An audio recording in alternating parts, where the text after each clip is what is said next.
fun එක next level කරන dialogue fan blaster.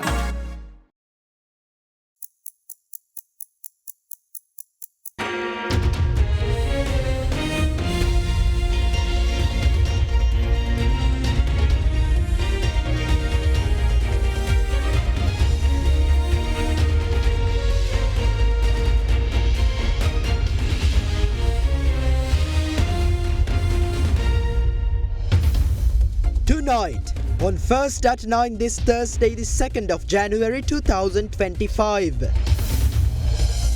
A healing promise. 2025 budget proposal to contain the highest budgetary allocation for the health sector in Sri Lankan history, assures the health minister. Preventive measures. Tax experts call for protective directive mechanism and proposes self-declaration to avoid unfair taxation following government's decision to increase the withholding tax. New year, new record. The Colombo Stock Exchange reaches a historic milestone with the all share price index surpassing the 16,000 point mark for the first time in history. Chilo Dairy, Sri Lankawama Kiren Perata. ඔබේ විශ්වාසය දෙනු සෙන්සුරයින් දැන් ළඟමැති ෆාමසියෙන් ලබාගත හැක. කට්ට පරිස්සම් කරගත්තොත් අපි පරිස්සම්. Asian Paints Causeway Aquasave වැස්සත් මට්ටුයි ගෙදරත් තිස්නේ. This is Derana First at 9. Live from Studio 24 in Colombo. Good evening and welcome to First at 9 on Sri Lanka's premium news provider, Derana 24. I'm Tarindu Mahendra bringing you the latest developments of the day as we celebrate the triumphant 8th anniversary of our first ever English news bulletin in 2017. We thank our viewership for their continued engagement as we strive to bring you the most up-to-date news of international excellence. Now taking you to tonight's top story, Minister of Health and Mass Media Dr. Nalinda Jayatissa says this year's budget proposal will contain the highest budgetary allocation for the Ministry of Health in Sri Lankan history. The Health Minister made this claim today while speaking at the inauguration of the Bone Marrow and Hematopoietic Stem Cell Transplant Unit at the Apeksha Cancer Hospital in Maharagama, the first of its kind in a government hospital. Speaking further, Minister Dr. Jayatissa said going forward, donations received by the Ministry of Health will be directed to the most urgent projects in line with a national plan. The first and only bone marrow and hematopoietic stem cell transplant unit in a government hospital for children with cancer in Sri Lanka was inaugurated at the Apeksha Cancer Hospital in Maharagama today under the patronage of Minister of Health and Mass Media Dr. Nalinda Jayatissa. The project was completed with the financial support of the Ruhunu Maha Kataragama Devalaya and labour contribution from the Sri Lanka Air Force. Until now, bone marrow transplant had to be performed overseas at a cost of about 15 million rupees. This is an opportunity to give hope of life to children with cancer who are unable to bear such a cost. These facilities will be adequate for Sri Lanka to treat child cancer patients for the next 20 to 25 years. මෙතනින් නොනැවති මේ නඩත්තු කිරීමේ කාර්යභාරයද ශ්‍රී ලංකා ගුවන් හමුදාව මගින් සිදු කිරීමට බලාපොරොත්තු වන බවද මේ මොහොතේ මා සඳහන් කිරීමට කැමැතියි. මේ ගොඩනැගිල්ල සඳහා අපි දේවාලයෙන් වියදම් කරලා තියෙනවා මිලියන 176ක්. ඒකම මේ වෙනකොට අපි කතරගම රෝහල අලුත් රෝහලක් හැටියට අලුතෙන්ම ඉදි කරනවා. සෞඛ්‍ය අමාත්‍යාංශය කියලා කියන්නේ ඕනෑම රජයක්. The Ministry of Health is an institution for which no government hesitates to allocate funds. This year's budget proposal will contain the highest budgetary allocation for the Ministry of Health in Sri Lankan history. The Health Ministry receives donation for various purposes from local donors as well as international organizations. What are we attempting to do is to direct these funds systematically and according to a plan. Therefore, from here on out, donations cannot be made for political purposes or even merely based on compassion. These development measures will be implemented in line with the national plan and will be formulated according to our vision for the next 20 years. If not, even the donations made out of the kindness of people's hearts become burdens to the government. In some instances, hospital buildings are constructed, but then protests are launched claiming they lack doctors and equipment. Our parliamentarians may have dreams of developing their local hospitals to the status of a national hospital. However, from now on, we will have to consider whether such dreams align with our national plan. අපි වැඩ කටයුතු කරන්න බලාපොරොත්තු වෙන්නේ.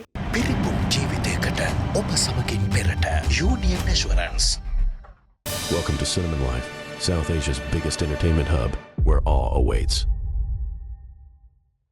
චන්දරුසුමේ කාගෙන් මන අපේ සිංහ TV සඳහා සුපිරි deal. Sadaharita Plantations Limited, celebrating 22 years of your trust.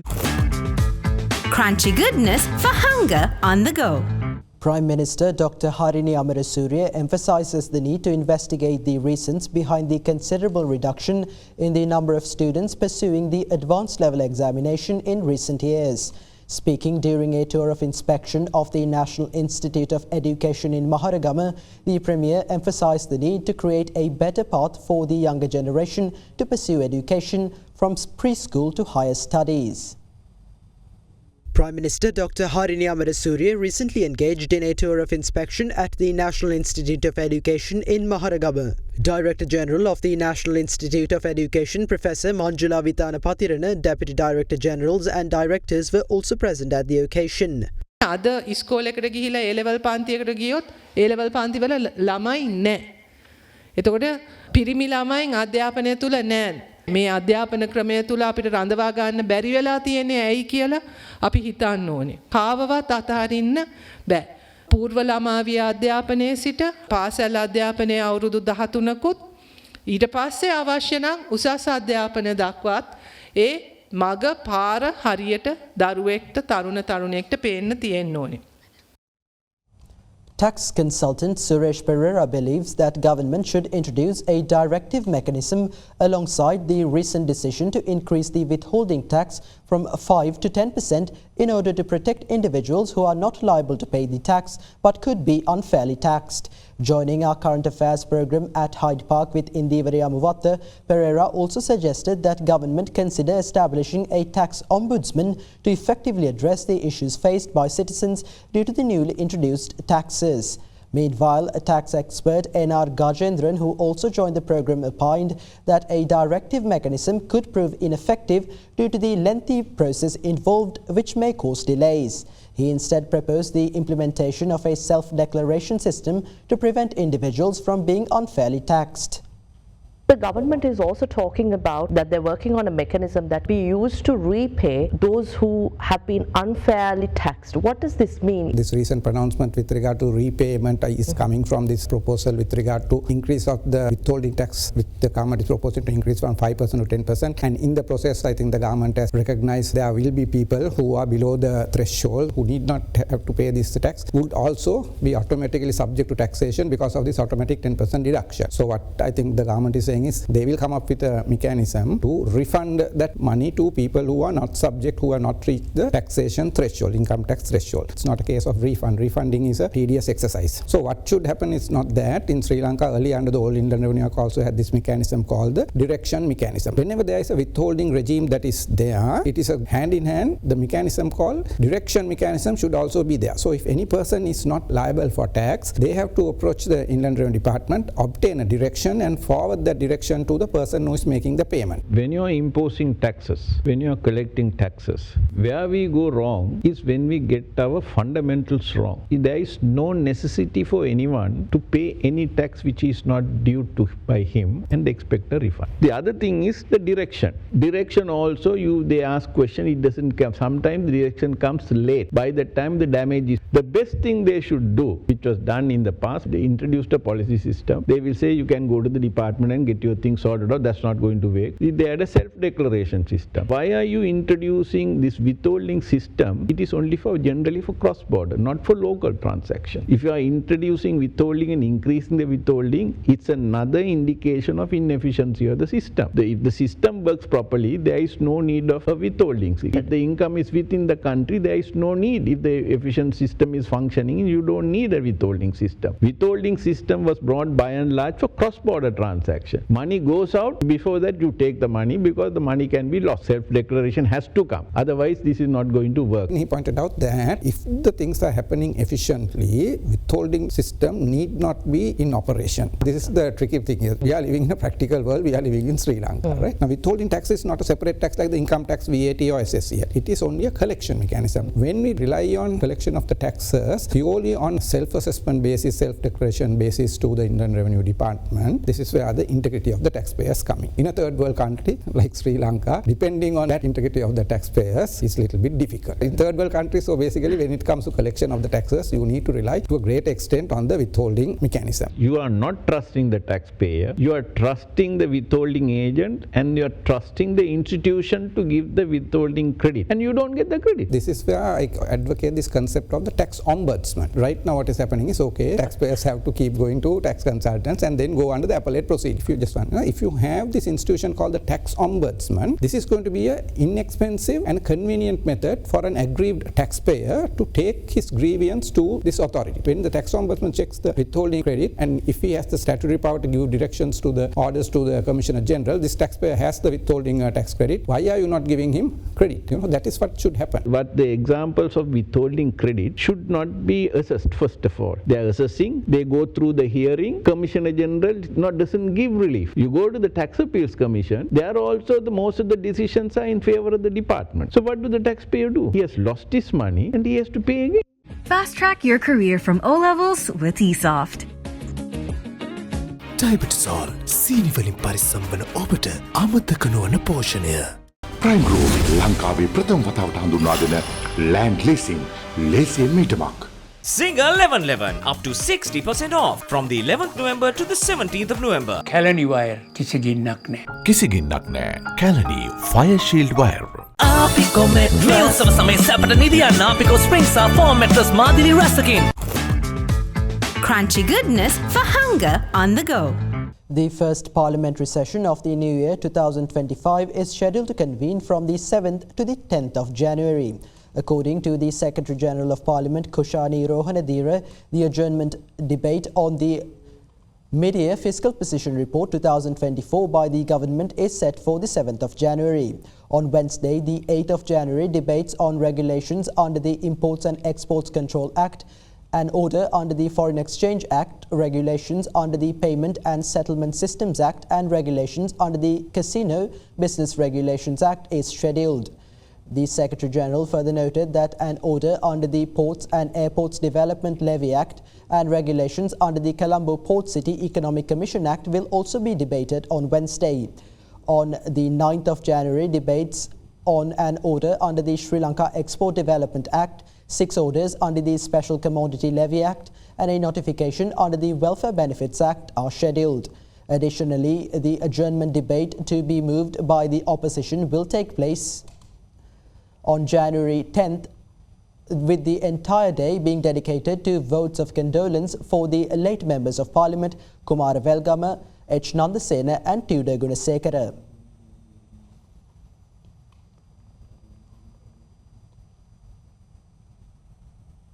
Leader of Sarva Jana Balaya, parliamentarian Dilip Jayavira says his party will contest for every local government body during the upcoming local government elections. Speaking to media after Sarva Jana Balaya commenced operations for the new year, Jayavira invited all Sri Lankans who wish to contest the local government polls and believe in his party's ideology as well as corruption-free politics to apply for candidacy under the Sarva Jana Balaya. Sarva Jana Balaya commenced its operations for the new year today at the party's headquarters. The party's office bearers, including leader of Sarva Jana Balaya MP Dilip Jayavira, were present at the occasion.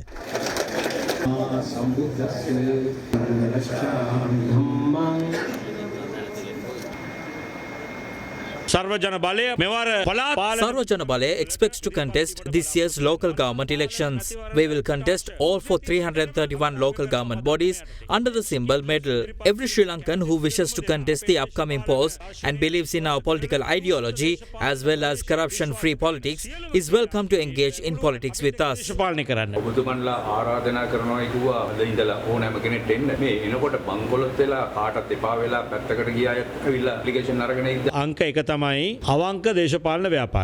most important thing is to create an honest political movement.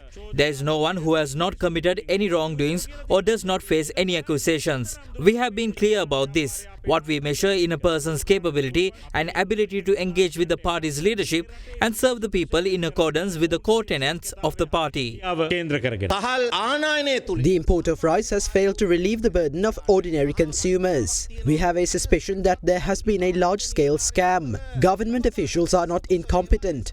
Therefore, it is hard to believe that there have been no bids submitted for the tenders called by the Satosu Corporation and the State Trading Corporation. Even though government approved the importation of 70,000 metric tons of rice, only 750 metric tons have been imported as yet. Now let's take a look at some more thoughts shared in the political arena. Clean Sri Lanka. The Clean Sri Lanka program commenced yesterday, and we believe that it is a good initiative. Presenting a large-scale state program to clean every corner of the country is indeed a commendable act. In previous governments, several politicians prioritized earning commissions as their main objective. We need to remove these types of people, as we will not be able to stabilize this country without their removal. Clean කරගන්න නැතුව මේ රට ගොඩ ගන්න බෑ. මේ භාණ්ඩාගාරය පතුලටම ඉඳලා තියෙනවා. මෙවැනි තත්ත්වයක් තුල 2024 අවසානයේදී ජනාධිපති සහෝදරයා බරපතල උත්සාහයක යෙදුනා පවුණු වකවානුව පුරාම. මේ දරුවන්ට අවශ්‍ය ඒ උපකරණ ටිකත් පාසල් නිල ඇඳුමත් ඒ අඩුපාඩු ටිකක් සපුරන්න භාණ්ඩාගාරය තිබෙන දේ පාවිච්චි කරනවා. ඉතින් මම දන්නේ නැහැ එතුමා පතුලටම හිඳිලා කියලා කියන්නේ කොහේ භාණ්ඩාගාරයේද කියලා. ශ්‍රී ලංකා ජනරජයේ භාණ්ඩාගාරය නම් එහෙම හිඳිලා නැහැ. මහා භාණ්ඩාගාරයේ හිඳිලා කියලා ප්‍රකාශයට පත් කරලා කරන්න හදන්නේ මේ ජනතාවට දෙන්න තියෙන සහන දෙන්නේ නැතුව මේ කට්ටි පයින්න හදන්නේ. අපිව බලයට ගේන්න ගොඩක් Government employees are some of the voters who helped us come to power, especially through postal votes. Government's responsibility is to bring about the change that you ask for. When it comes to implementing these changes, the majority of the work must come from government employees. Therefore, we need to change some of the practices we followed and keep others unchanged. මහජනයා දූෂිත දේශපාලනය අයින් කළා තිත්ත දේශපාලනය ඇත්ත මිනිස්සු තෝරගෙන තියෙනවා නම් ඒක කරගෙන යන්න හැබැයි රාජ්‍ය සේවයේ ඉන්න දූෂිතව අයින් කරන්න රාජ්‍ය සේවයේ අකාර්යක්ෂමතාව මගහරින්න ඒක කරන්න ඔබට අයිතිය තියෙනවා හැබැයි මේ පරිපාලන රෙගුලාසි මූල රෙගුලාසි වෙනුවට බෝල්ෂෙවික් රෙගුලාසි ගෙනල්ලා රාජ්‍ය සේවය බෝල්ෂෙවික් කරණය කරන්න ජවිපකරණය කරන්න ඉඩක් ඔබට වරමක් දීලා නැහැ දින 100ක් ඇතුළත Within 100 days, the public has already started to see the government's failures. They spoke about how they would provide concessions within 24 hours after coming to power. 100 days have passed, and the government has failed to fulfill these promises. The public needs solutions to their critical issues, yet the ministries of the government are going to the CID to look for solutions to their personal problems. යන්නේ තමන්ගේ පුජ්‍යලික ප්‍රශ්න වලට සහන බලාපොරොත්තු වෙයි. අපි කවදාකවත් හොරෙක්වත් මේ දූෂකයෙක්ව අපි ආරක්ෂා කළා නැහැ. ඒක ජනාධිපතිතුමාගේ ඉඳලා අපි දිගටම අපි ඒක කරනවා. මම වැරද්දක් කරනවා ජනාධිපතිතුමා මටත් ඒ දනුවම දෙනවා. අපි ක්ලීන් ශ්‍රී ලංකා කියලා පටන් ගත්තේ ඕවත් එක්ක තමයි. ඕවා සුද්ධ කරන්න ඕනේ. ඒක අපේද කාගේද කියලා අදාළ නැහැ. මම හිතනවා අපේ දේශපාලනය ගැන දන්න මිනිස්සු ඒක දන්නවා. Nepalese Prime Minister KP Sharma Oli and former Sri Lankan President Ranil Wickremesinghe held a meeting today at the Prime Minister's official residence in Baluwatar, Kathmandu. The meeting focused on strengthening the bilateral ties between Nepal and Sri Lanka, as well as discussing mutual interests, according to reports from foreign media outlets.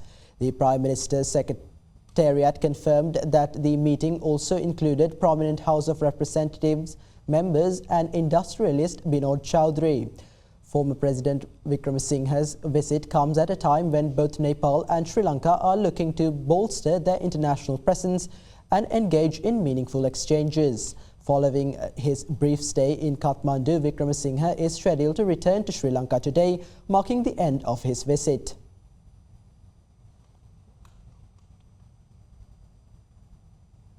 Meanwhile, government has signed a memorandum of understanding with India for a grant of 290 million rupees to rehabilitate the Karinagar boatyard in northern province. The project will cover civil works and procurement, including the installation of plant machinery, equipment, materials and other services. The MOU was signed and exchanged recently by Santosh Jha, High Commissioner of India to Sri Lanka, and Shenuka Senaviratne, the then High Commissioner of Sri Lanka to India.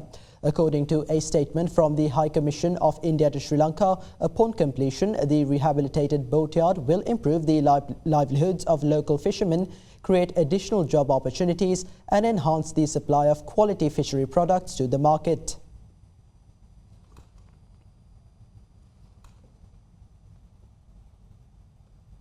With several provinces of Sri Lanka experiencing heavy rainfall during the past few days, reservoirs have begun to overflow, inundating roads and farmland. However, the Department of Meteorology forecasts the rains in the northern, north central, eastern and Uva provinces to reduce temporarily after tomorrow, while the showers in the western, Sabaragamuwa and southern provinces are to continue for the next few days.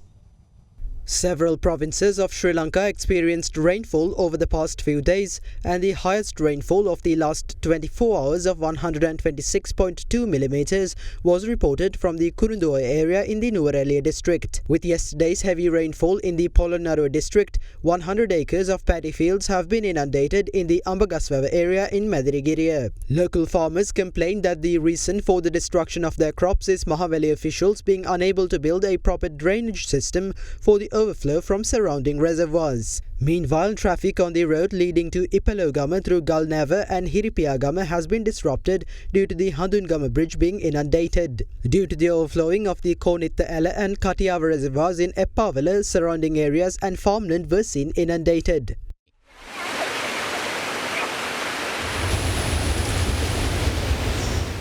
Amid the heavy rain, the sluice gates of the Kalaweva, Rajanganaya, Angamuwa, Nachaduwa, Minneriya, Kaudulla and Giritale reservoirs were opened. The Mahakanadara reservoir in Mihintale also opened its sluice gates by an inch, resulting in the inundation of the Mahakanadara-Rambeva road. Irrigation officials informed the residents of the area's lowlands that the remaining sluice gates would have to be opened if there is to be an increase in rainfall, and advised them to remain alert. The engineer in charge of the Bovatana reservoir warned motorists to be cautious while travelling on the Dambulla-Vavalava main road, which is inundated by overflow from the Kandalama reservoir. However, several school buses were seen being driven unsafely on the road this morning.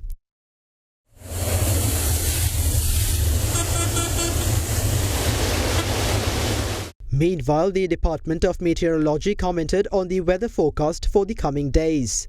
There was a wind convergence zone over the seas to the south of the island. This is the reason for the recent rainfall. We expect a temporary reduction in rain in the northern, north central, eastern and Uva provinces after tomorrow. However, rains will persist in the western, Sabaragamuwa and southern provinces for another 2 to 3 days.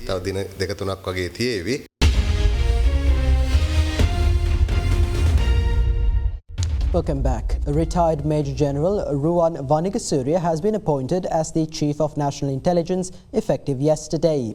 He received his letter of appointment from Defence Secretary, retired Air Vice Marshal Sampath Tuyakonta yesterday. Subsequently, retired Major General Vanigasuriya assumed duties in his new position at the Defence Ministry office in Sri Jayawardenepura Kotte. The appointment follows the retirement of Major General Ruwan Kulatunga.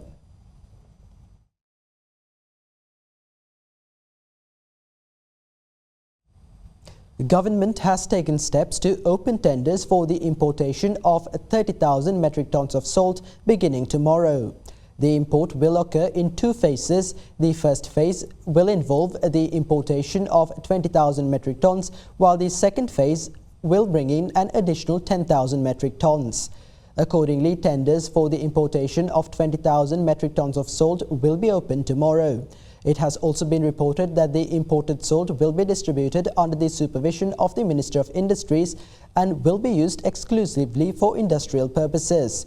In related news, the chairman of the Lanka Salt Company in Hambantota, T. Nandana Tilaka, urged the public to refrain from panic buying and hoarding salt amidst rumours of a shortage. He reassured the public that the Lanka Salt Company in Hambantota currently holds a stock of 6,000 metric tons, which is sufficient to meet demand until January. Furthermore, the chairman announced that development activities for the Jaffna salt pans will begin by mid-January, with production expected to start in March 2025. Salt production companies have reported a 40% decrease in output over the past 2 years, attributing the decline to adverse weather conditions.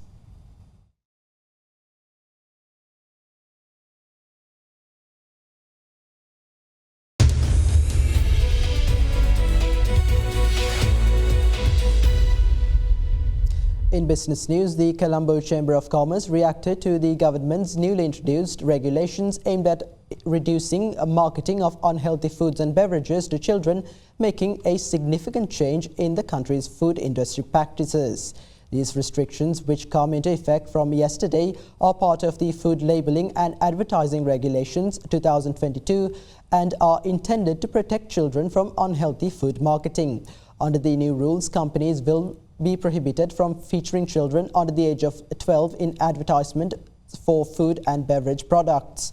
Furthermore, any advertising or promotional activities targeting children under 12 must receive prior approval from the Ministry of Health. Issuing a statement, the Ceylon Chamber also said that the Chamber's Food and Beverages Steering Committee provided crucial insights on food science, nutrition, international regulatory practices and legal frameworks. In addition to the advertising restrictions, Sri Lanka is also implementing updated food labelling requirements that will take effect in July 2025.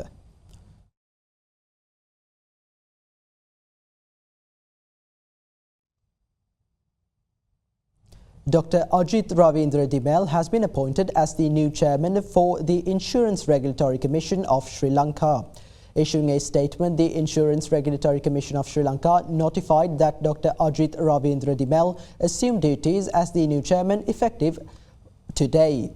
His Excellency President Anura Dissanayake, in his capacity as the Minister of Finance and Economic Development, appointed Dr. Ajit Ravindra Dimel as chairman and member of the Board of Directors of IRCSL, succeeding former chairman, President's Council Bazik Zaruk.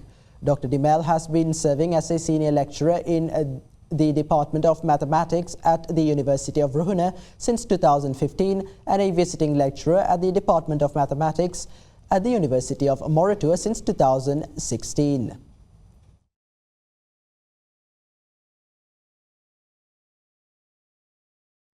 The Colombo Bourse reached a new milestone, surpassing the 16,000 point mark and closing trading at 16,349, gaining 404 points, marking a 2.53% increase from the previous day. During today's trading session, most investor attention was focused on blue chip stocks and banking sector shares. JKH, Brown's Investments, Sampath, Aitken Spence and LOLC emerged as top positive contributors to the index. Amidst multiple off-board transactions and increased participation from retail investors, turnover surged to nearly an 11th-month high, reaching 12.9 billion rupees, marking a 107% increase compared to the monthly average. Moreover, the banking sector led the turnover by 27%, followed by the capital goods and food, beverage and tobacco sectors, jointly contributing 43% of overall turnover. Meanwhile, the net foreign inflow for the day stood at 88.6 million rupees.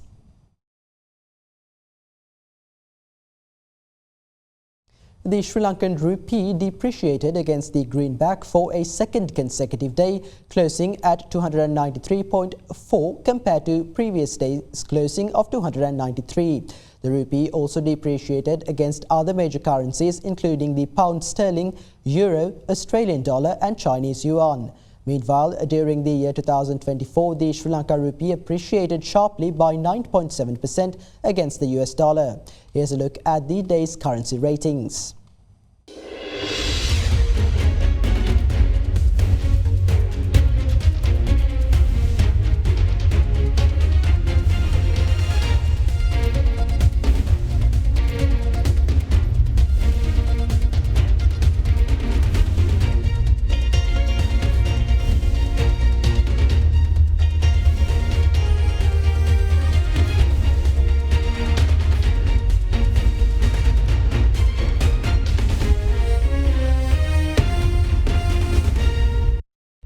And with that, we wrap up tonight's edition of First at 9. Thank you for joining and have a good night.